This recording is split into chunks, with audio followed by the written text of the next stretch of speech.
पहले तो आप सब प्रेस बंधुओं का आज के इस शॉर्ट नोटिस के ऊपर आने के लिए बहुत बहुत धन्यवाद मित्रों, क्योंकि आज कुछ ऐसा हुआ है जिसको लेकर मुझे लगता है पूरे जितना जम्मू कश्मीर का जो जनमानुस है, वो जनमानुस जिनके वो महाराजा जो अपने सेकुलरिज्म के लिए जाने जाते थे, वो महाराजा जिसके कारण आज हम हिंदुस्तान का हिस्सा है, वरना जो लोग आज ऐसी स्टेटमेंट दे रहे होते हैं इनके ऊपर होता तो आज हम हिंदुस्तान में ना होकर पाकिस्तान में होते। उस महाराजा के खिलाफ जो शब्द आज नेशनल कॉन्फ्रेंस के डिप्टी सीएम ने यूज किए हैं उससे हमें एतराज है, और उन शब्दों का हम खंडन करते हुए बताना चाहते हैं कि डिप्टी सीएम तुम जरा ये पढ़ लो कि महाराजा की हिस्ट्री क्या थी। और मेरी इस प्रेस कॉन्फ्रेंस में मेरे साथ सुरेंद्र गिल्ली जी रहेंगे और हमारे साथ यहां पर बख्शी जी भी रहेंगे। मैं आपको ये बताना चाहता हूं कि आप जानते क्या है महाराजा के बारे में। मैं समझ सकता हूं, आज मुझे पूरा आभास हो रहा है कि अगर हिंदुस्तान हजारों साल तक गुलाम रहा तो किन जयचंदों के कारण गुलाम रहा, और जयचंद कुछ अलग नहीं होंगे, इसी तरह के ही जयचंद रहे होंगे। लेकिन कम से कम इतिहास को पढ़िए, और अगर पढ़ना नहीं आता तो हमसे जानिए इतिहास क्या था। उस महाराजा की शान में गुस्ताखी भारतीय जनता पार्टी बर्दाश्त नहीं करेगी। डिप्टी सीएम कान खोलकर सुन लो कि उस महाराजा की शान में गुस्ताखी भारतीय जनता पार्टी जम्मू कश्मीर के लोग बर्दाश्त नहीं करेंगे, और इसका कल सुबह आपको नमूना दे दिया जाएगा कि हम लोग क्या कर सकते हैं। और यह मत भूलियो कि आपकी जो आज आपकी पॉलिटिकल पार्टी है, अगर शेख साहब को उस समय ये महाराजा जिन्हें आप डिक्टेटर कहते हो, अगर वो धर्म देखते तो आपके शेख साहब को कभी भी वजीफा ना देते, कभी भी आपके शेख साहब पढ़कर ना आते, और कभी भी आपके शेख साहब यहां पर टीचर की नौकरी ना करते। उन्हीं महाराजा के वजीफे के कारण, उस सेकुलर महाराजा के वजीफे के कारण आज शेख अब्दुल्ला साहब जो थे वो पढ़े थे, और उनके आगे चलते हुए फारूक साहब और उमर साहब। जो नेशनल कॉन्फ्रेंस आपकी बनी इसी कारण बनी कि महाराजा ने अपना सेकुलरिज्म दिखाया था। लेकिन अगर आज आपको मेरे महाराजा में डिक्टेटर दिखाई देता है तो हमें भी आपके अंदर एक बदतमीज इंसान दिखाई देता है, जो इंसान महाराजा के खिलाफ इस तरह की बातें कर रहा है, और ये जम्मू के लोगों, कश्मीर के लोग बर्दाश्त नहीं करेंगे। मैं बताना चाहता हूं महाराजा साहब की क्या क्या कंट्रीब्यूशन रही। हम अच्छी तरह से जानते हैं कि वो महाराजा था जिसने इंटरनेशनल प्लेटफॉर्म के ऊपर 1932 की गोल मेज कॉन्फ्रेंस में हिंदुस्तान को आजाद करने की बात की थी। जो हिंदुस्तान को आजाद करने की बात कर रहा था महाराजा, वो डिक्टेटर हो गया। जरा हमें ये तो बताओ, वो महाराजा अगर उस समय 1947 में जब मारकाट चल रही थी, जब हिंदू मुसलमान के साथ लड़ रहा था, गांधी जी को अगर उम्मीद की किरण दिखाई दी थी तो जम्मू कश्मीर से दिखाई दी थी, और जम्मू कश्मीर के अंदर महाराजा हरि सिंह का राज था। उसके खिलाफ अगर तुम डिक्टेटर का शब्द यूज करोगे तो सचेत हो जाओ। ये भी बताना चाहता हूं कि अगर हिंदुस्तान के साथ एक्सेशन किया तो महाराजा हरि सिंह ने किया, वरना आपके वालों तक होता तो जो लोग उस समय कश्मीर के लोगों से चंदा इकट्ठा कर रहे थे कि मैं यहां पाकिस्तान बनाऊंगा, क्या वो हिंदुस्तान के साथ जाते?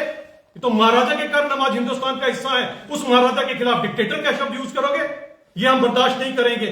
वो महाराजा जिसने हिंदू, मुसलमान, शेड्यूल कास्ट, शेड्यूल ट्राइब सबको एक नजर से देखा, सबसे पहले यहां पर अगर मंदिरों के द्वार खोले थे शेड्यूल कास्ट के लिए, हरिजन के लिए, तो महाराजा हरि सिंह ने खोले थे, उसे तुम डिक्टेटर कहते हो?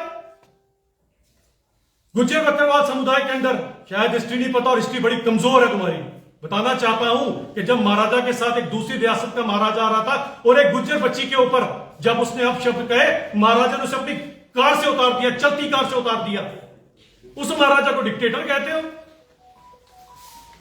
वो महाराजा जिसने जम्मू कश्मीर को अपनी दो आंखों की तरह देखा, दो कॉलेज जम्मू में बनाए तो दो कश्मीर में बनाए। आपकी तरह नहीं एक इंस्टीट्यूट बना तो केवल कश्मीर में, जम्मू वाले तो सोचते रहे कि इंस्टीट्यूट क्या होता है। उस महाराजा को डिक्टेटर कहोगे? 7 से 8 स्कूल अगर जम्मू में बने तो 7 से 8 स्कूल ही कश्मीर में बने, कभी पक्षपात नहीं किया। वो ईद ज्यादा हर्षोल्लास से मनाते थे, उनको आप डिक्टेटर कहते हो? मैं पूछना चाहता हूं कि ये इस तरह के जब तुम लफ्ज यूज करते हो तो कम से कम इतिहास का पता होना चाहिए। आज जो घात जम्मू कश्मीर के आम जनमानुस के साथ आपने किया है, इसके लिए माफी मांगना पड़ेगी। और मैं बताना चाहता हूं यह भी कि जम्मू कश्मीर के लोग अपने महाराजा के ऊपर किए हुए कटाक्ष को कतई बर्दाश्त नहीं करेंगे, इसका खमियाजा आपको भुगतना पड़ेगा। आपको क्या लगता है हमारी चुप्पी के अंदर हमारे उस महाराजा के ऊपर कोई भी अपशब्द आप यूज कर लोगे, हम लोग देखते रहेंगे? इसका परिणाम कल आपको दिख जाएगा। और मैं बताना चाहता हूं जब तक आप पब्लिकली माफी नहीं मांगते हो, इसके लिए हम बार बार आपको बताते रहेंगे। हमारे महाराजा के खिलाफ एक भी अपशब्द, उस महाराजा के खिलाफ जिसके कारण आज हम हिंदुस्तानी हैं, हम बर्दाश्त नहीं करेंगे। और मैं डिप्टी सीएम को कहता हूं, कान खोलकर सुन लो कि इस तरह की चीज हम बर्दाश्त नहीं करेंगे। आगे की बात आपके साथ सुरेंद्र गिल्ली जी करेंगे। बहुत बहुत शुक्रिया। आज डिप्टी सीएम ने एक बयान दिया कि जो हिंदुस्तान के महाराजा थे वो डिक्टेटर थे और जम्मू कश्मीर के महाराजा भी डिक्टेटर थे। महाराज साहब को डिक्टेटर कहना, जैसे रोटी साहब ने कहा, उस महाराज साहब को जिन्होंने जम्मू कश्मीर में छुआछूत सबसे पहले खत्म की, और जब वो असीन हुए सत्ता पे, सबसे पहले उन्होंने मंदिरों में ऐसी समाज के लोगों को लेके गए और जम्मू कश्मीर का विलय हिंदुस्तान से करवाया। उस महाराज साहब के लिए एक इतने बड़े ओहदे पे बैठा हुआ आदमी, एक पार्टी का, उस पार्टी का वजूद ही यही है कि महाराज साहब को कैसे अपमानित किया जाए, क्योंकि इनकी हिस्ट्री रही है। क्योंकि जब महाराज साहब हिंदुस्तान से शासन हुआ तो उसके बाद शेख अब्दुल्ला जो इस पार्टी के फाउंडर थे, वो बोलते थे कि हम जम्मू कश्मीर में हम हुकूमत नहीं चला सकते, महाराज साहब को जहां से आप बाहर भेज दें, नहीं तो प्रजा हमें हुकूमत नहीं चलाने देगी। वो लोग जिन्होंने महाराज साहब को इस जम्मू कश्मीर से बाहर निकालने की साजिश की, उनका एक पार्टी का डिप्टी सीएम बोलता है कि महाराज साहब डिक्टेटर थे। वो महाराज साहब जिन्होंने जम्मू कश्मीर को, हमें, आपको एक झंडा, जो हिंदुस्तान का झंडा आज फख्र से उठाते हैं, हिंदुस्तान को बनाने में सबसे अहम रोल महाराज साहब का रहा। आज 13 जुलाई पे वो बात कहां से चली, 13 जुलाई पे आज असेंबली में छुट्टी पे उस पर बात चली। उन्होंने बोला कि उस पर छुट्टी होनी चाहिए, वो शहीद थे। आप बताएं, जिन्होंने वहां हमारी कश्मीरी पंडितों की प्रॉपर्टी के साथ और बच्चियों के साथ जोर जबरदस्ती करनी, उनको जो उसमें मारे गए लोग, जो उपद्रवी थे, उनको मारे गए, उनको, उनके प्रति इन लोगों की इतनी सहानुभूति। क्या बताना चाहते हैं? जम्मू के, आज जम्मू का एक चीफ मिनिस्टर, जम्मू से जीता हुआ एक आदमी, अब किसकी बोली बोल रहा है वो? हम यही आपके माध्यम से डिप्टी सीएम को बताना चाहते हैं, आप किसको खुश करने के चक्कर में पड़े हैं। 13 जुलाई की जो लोग थे वो तो उग्रवादी थे, वो हमारे कश्मीरी पंडित भाइयों की जो प्राप्ति थी उसको लूटा, बच्चियों से जबरदस्ती की। आज उनके दिन पे आप छुट्टी मांग रहे हैं। बहुत अच्छा किया बीजेपी सरकार ने, जो उनकी जो 13 जुलाई को दिन मनाते उसको छुट्टी को कैंसिल किया। 13 जुलाई ब्लैक डे है, ब्लैक डे है 13 जुलाई जम्मू कश्मीर की हिस्ट्री में। उस दिन की छुट्टी के लिए वो बोलते हैं छुट्टी वो कभी नहीं हो सकती, जो मर्जी हो जाए वो छुट्टी कभी नहीं होगी। 13 जुलाई सबसे बुरा दिन है।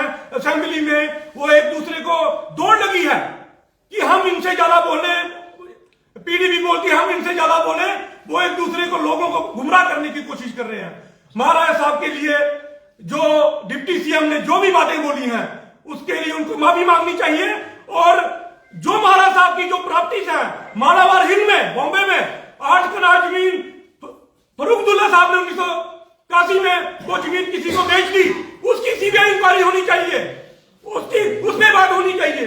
क्योंकि महाराज साहब की जो भी प्रॉपर्टी वहां आज वो 50 मंजिल की बिल्डिंग है, 50 मंजिल की बिल्डिंग में 49 बिल्डिंग जो है उस बिल्डर ने बेच दी है। सिर्फ एक बिल्डिंग जो है नीचे का फ्लोर है वो जम्मू कश्मीर सरकार के पास है। इंक्वायरी बात उसकी होनी चाहिए, ना कि उनकी जो 13 जुलाई की बात करते हैं। ये अपमान हम जम्मू कश्मीर के लोग सहेंगे नहीं। कल डिप्टी सीएम को पता चल जाएगा जम्मू कश्मीर चाहता क्या है और जम्मू कश्मीर क्या करने जा रहा है। अब एक सवाल रहेगा, डिप्टी सीएम सुरेंद्र चौधरी ने यह भी कहा कि अगर जम्मू कश्मीर जो है वो महाराजा की स्टेट थी, महाराजा ने विलय कराया भारत के साथ, अगर महाराजा डोगरा वॉरियर थे, और साथ ही में उन्होंने ये भी कहा कि 5 अगस्त 2019 को महाराजा की स्टेट को यूटी में तब्दील क्यों किया गया? वो आपकी करतूतों के कारण किया गया। जो आपने 1987 में यहाँ पर जमहूरियत का गला दबाया, उसके बाद जो आपने जीतों को हराया को जिताया, और सबसे पहले जो 5 का ग्रुप गया था हाजिम ग्रुप बाहर हथियार उठाने के लिए, वो किस पार्टी का वर्कर था? आपने जो हालत की यहाँ पर, इस पेशेंट को आपने मार मार कर इसका आपने खून चूस कर इसको आईसीयू में पहुंचा दिया। उस आईसीयू के पेशेंट को आज अच्छा भला अगर किया तो किसने कैसी कारण करना पड़ा? अगर आप ये काम ना करते और हिसाब किताब तुम 1.5 लाख लोगों का दो जो कब्रों में आपके नहीं कारण आज दफन है, आप हिसाब किताब उन कश्मीरी हिंदुओं को दो जिनके आपने उत्पीड़ना की, आप टीकालाल टप्पू का हिसाब किताब दो, आप गिरिजा टिक्कू का हिसाब किताब दो जब आप यूनिफाइड कमांड को हेड कर रहे थे।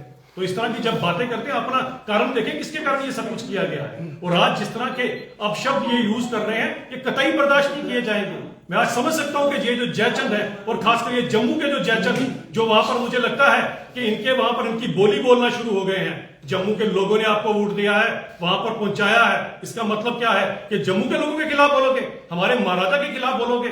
एक बार तो चुनाव जीत लिया गलती से, अगली बार जम्मू के लोग आपको जवाब देंगे कि जयचंदों को किस तरह से सिखाया जाता है। और हम वो भूले नहीं है कि हिंदुस्तान को गुलाम जब रहा आप जैसे जयचंदों की वजह से रहा। ये एक इतिहास ये भी बयान था कि इतिहास में पहली बार हुआ है जम्मू कश्मीर एक महाराजा की स्टेट थी, डोगरों की स्टेट थी, जिसको काट छांट कर 2 हिस्सों में बांट दिया। और इतिहास में पहली बार हुआ है कि राज्य को यूटी का दर्जा दिया, पहली बार हुआ है।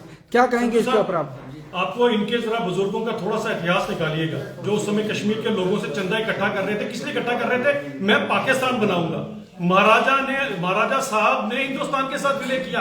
आज अगर पूर्ण रूपे से विलय हुआ तो सबसे ज्यादा खुश कोई हो गए तो महाराजा साहब की आत्मा को खुशी मिली होगी, क्योंकि उनको यही था कि मेरे लोग जो हैं वो हिंदुस्तानी और हिंदुस्तान के साथ जाएं। इनके ऊपर होता तो आज मेरा भी नाम कुछ और होता और संधू साहब आपका भी नाम। ये विलय विलय 47 में हो जाता तो ये पीओ के नहीं होता। वहीद परा ने कहा कि आप बोले वहीद परा की बात करती हूँ। आज असेंबली में उन्होंने ये कहा है कि अगर जम्मू कश्मीर की बात की जाए तो ये बीजेपी दावा करती है कि जम्मू कश्मीर में टूरिज्म जो है वो बहुत ज्यादा फ्लोरिश कर रहा है, खासकर अगर घाटी की बात की जाए। वहीं उनका ये भी कहना है कि घाटी पर इस समय जो भी पीसफुल स्थिति की बात की जा रही है वो दबाव में की जा रही है। अगर ये दबाव हट जाए तो जो हालात 1990 में थे वो हालात फिर से वापस आ जाएंगे। ठीक है, इनके ही वो लोग कहा करते थे कि अगर 370 हटेगा तो यहाँ पर कोई तिरंगा उठाने वाला नहीं मिलेगा।